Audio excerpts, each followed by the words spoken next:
अल्लाहुम्मा सल्ली अला मुहम्मदिन व आले मोहम्मद। बिस्मिल्लाहिर्रहमानिर्रहीम। देखिए, बड़ी ही तकलीफ़ दह सूरत हाल है हमारे वतन में इस वक्त। शुमाली इलाके किस तरीके से अभी हाल में आ चुके हैं लपेट में, फिर ये नया देखिए उनके लिए डिज़ास्टर आ गया कि क्लाउड बस्ट हुआ और उसमें देखिए कितनी अब तक के, यहाँ मैं कनाडा में हूँ तो मैं इंटरनेट पे देख रही हूँ तो 200 हलाकतें अब तक हो चुकी हैं मालूम।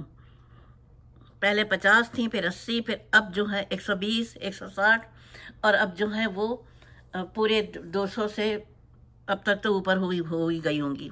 अल्लाह रहम फरमाए। लेकिन आप देखिए, ये कुदरती आफत है, इस पर आपका या मेरा कोई दखल नहीं है।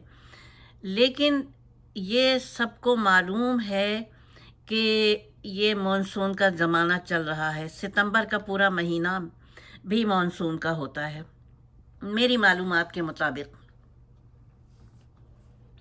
ना कि इसमें पिकनिकें मनाने पहुंच जाए। अल्लाह रहम फरमाए। 2 शौहर बीवी का आया है कि वो बह गए, गाड़ी समेत बह गए आज। अब मैं आपको बता रही हूँ, ये अपनी जगह है, लेकिन अभी तो आपके सामने देखिए, ये जब मैं बोल रही हूँ तो ये ब्रिज है, लेकिन सॉरी, मैंने देखा किस तरीके से दरियाओं के किनारों के अंदर तक घुस गई है पब्लिक।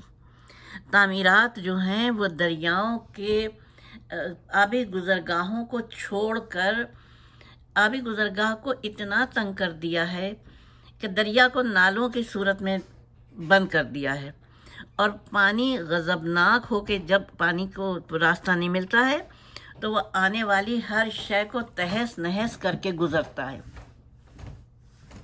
यही कुछ हमारे यहाँ हो रहा है। इसी वीडियो में आप देखिएगा कि दोनों किनारों पर किस हद तक आबादियाँ बढ़ा ली गई हैं।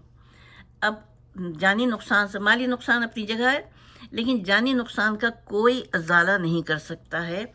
तो ये जानबूझकर जानी नुकसान को दावत देना, ये सोच कर के पानी निकल जाएगा इतने ही जितना हम उसको जगह दे रहे हैं, ये उनकी गलत फहमी है। इसी तरीके से वो कर्नल और उनकी बेटी जो बह गए गाड़ी में, वो भी देखिए कि डीएचए को दरिया के किनारे, दरिया थी क्या था कि नाला था कि नदी थी, लेकिन वो कितना जोरावर हो रहा था पानी कि वो पूरी आबादी में घुस गया। क्योंकि 2.5 मील एक दरिया जब बहता है तो वो अपना बहने के सैलाबी पानी के उसमें वो 2.5 मील का वो लेता है अपना पूरा फासला। तो ये हमें सोचना चाहिए।